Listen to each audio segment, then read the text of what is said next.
I always denote myself as a risk-averse person. Before I run, I would walk. Meaning, I always take the step-by-step process in life. If there was a time, my very first time to be a risk taker would be when I was 5 years old.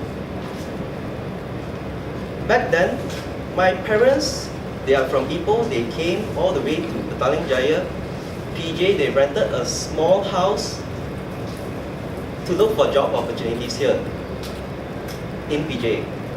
What happened was that my mom never failed to bring me to the park nearby the house. Every evening, my mom would walk me to the park, me with my small bicycle. After several times going to the park, it got monotonous. That's because I was playing with swings, the seesaws, and cycling around the park. What happened then was that I decided to do something different.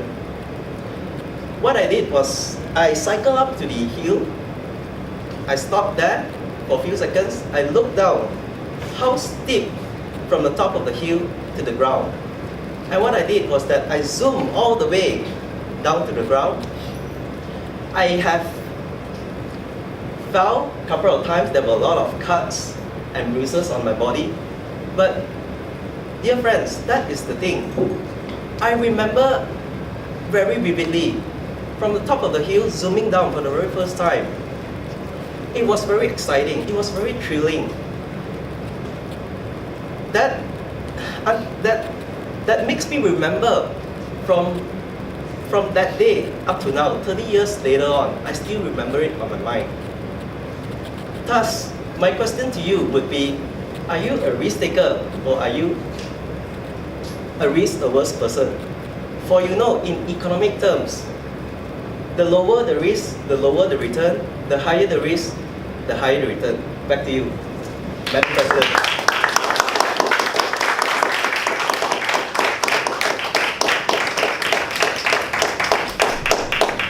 If you don't take the risk, you would never really know if you're able to fly.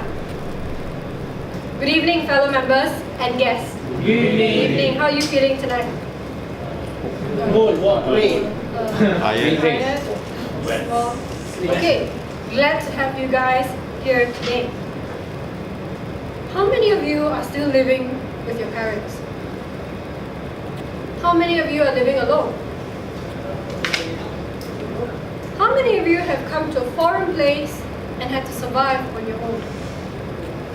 I see an even mixture of hands. Ever since when we were young, we're always thinking about when can I get to the next level? When can I fly off or jump off that cliff?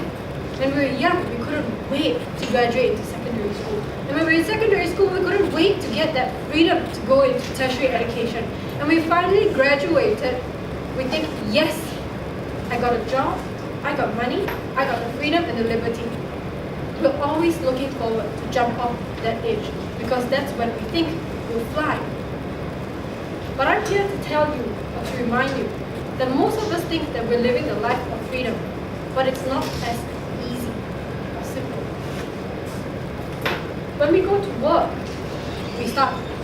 Hi, welcome. When we go to work, we start all over again. When we think we're ready to fly, I think I'm going to ace my job, but I'm not prepared for it. We don't really fly. Not knowing to jump is suicide, but preparing for it, and when you're ready, then you fly. For those of you who are living with your parents, you might think the day, I just want to move out. I want to live on my own. Then I get my nightlife, I get my freedom, I get my fun. Nobody's going to control me, nobody's going to tell me what to do. But when you're living with your parents, you get so much more. You have someone at home to have dinner with. You have someone at home to remind you to sleep, to take care of yourself.